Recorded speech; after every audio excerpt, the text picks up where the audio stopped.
Assalamualaikum warahmatullahi wabarakatuh. Bagaimana kabarnya adik-adik? Semoga selalu sehat ya. Dan jangan lupa untuk selalu mematuhi protokol kesehatan agar kita semuanya bisa terhindar dari COVID-19. Adik-adik, pada video pembelajaran kali ini kita akan belajar tentang sholat kewajibanku. Adik-adik, sholat merupakan tiang agama. Barang siapa yang menegakkan sholat, berarti dia telah menegakkan agama. Dan barang siapa yang meninggalkan sholat, berarti dia meruntuhkan agama. Sholat itu kewajiban yang telah ditentukan waktunya bagi orang-orang yang beriman. Adik-adik, sholat artinya adalah doa.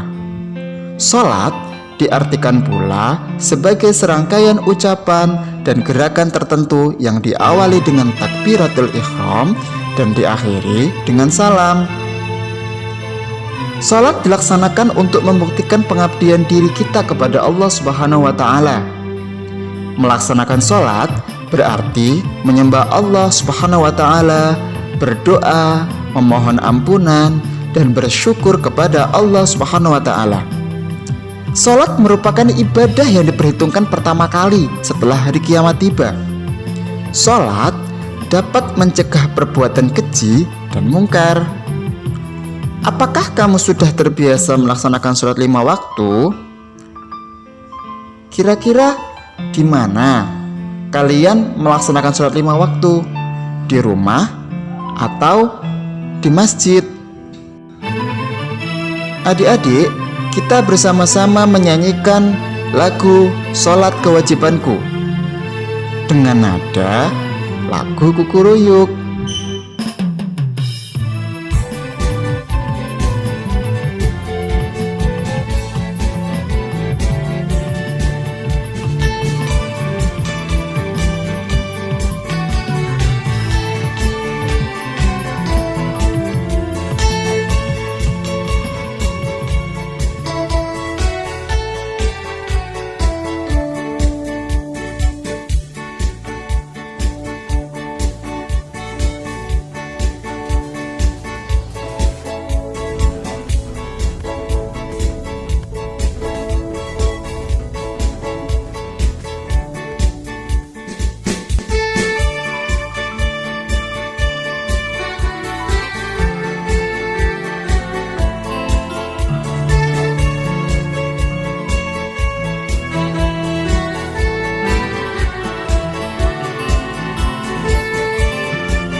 Adik-adik, setelah kita belajar tentang apa itu sholat, sekarang kita harus mengetahui apa itu syarat wajib sholat.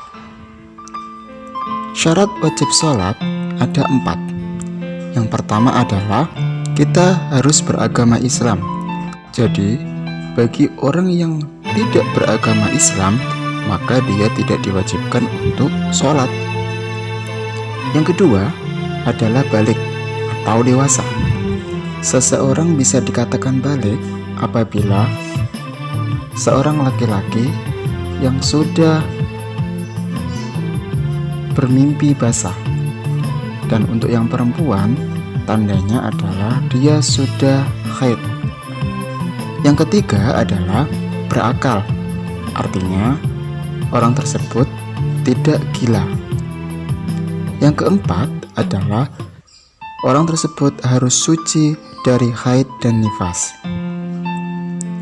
Adik-adik, selain syarat wajib sholat, kita juga harus memenuhi syarat sah untuk melakukan sholat. Yang pertama adalah suci dari hadas kecil dan besar. Oleh karena itu, sebelum sholat kalian melakukan wudhu supaya kalian bisa suci dari hadas kecil dan hadas besar. Yang kedua, suci seluruh anggota badan, pakaian, dan tempat dari najis. Jadi kita tidak boleh sholat dalam keadaan najis. Contohnya misalnya baju kita terkena kotoran, kita harus membersihkan dulu sampai bersih dan suci, baru kita melaksanakan sholat. Dan ketika sholat, kita pastikan tempat yang akan kita gunakan untuk sholat itu benar-benar suci dari najis. Yang ketiga adalah menutup aurat. Untuk anak laki-laki, auratnya adalah pusar sampai lutut. Dan untuk yang perempuan adalah seluruh anggota badan, seluruh tubuh, kecuali muka dan telapak tangan. Jadi pakaian atau mukenah kita tidak boleh ada yang berlubang di tempat aurat tersebut. Yang keempat adalah masuk waktu sholat. Jadi kita sholat duhur di waktu sholat duhur, sholat asar di waktu sholat asar. Jangan dibalik, ketika kita mau sholat asar ternyata di waktu duhur, atau juga sebaliknya. Dan yang terakhir adalah menghadap kiblat. Kebetulan Indonesia adalah negara yang berada di timurnya Mekah atau di timurnya Ka'bah, maka kita menghadap sholatnya ke arah barat. Setelah kita mengetahui syarat sah dan syarat wajib sholat, kita juga harus mengetahui rukun sholat. Apa saja sih kira-kira? Yang pertama adalah niat. Ingat, niat wajib sholat itu ada 5 dan itu berbeda-beda sesuai dengan nama sholatnya dan jumlah rakaatnya. Yang kedua adalah takbiratul ihram. Yang ketiga, berdiri tegak. Yang keempat adalah membaca surat Al-Fatihah. Yang kelima, ruku'. Yang keenam, iktidal. Yang ketujuh, sujud 2 kali dengan tumaknina. Yang kedelapan, duduk di antara 2 sujud dengan tumaknina. Yang kesembilan, duduk tasyahud akhir. Yang kesepuluh, membaca tasyahud akhir. Yang nomor 11, membaca sholawat Nabi. Ke-12, membaca salam. Dan yang terakhir adalah tertib. Artinya kita melaksanakannya dengan secara urut. Adik-adik, sekian dulu ya video pembelajaran kali ini. Semoga bermanfaat bagi kita semua. Bagi kalian yang ingin menonton video pembelajaran sebelumnya, bisa kalian cari di playlist sesuai dengan kelas kalian. Terima kasih. Wassalamualaikum warahmatullahi wabarakatuh.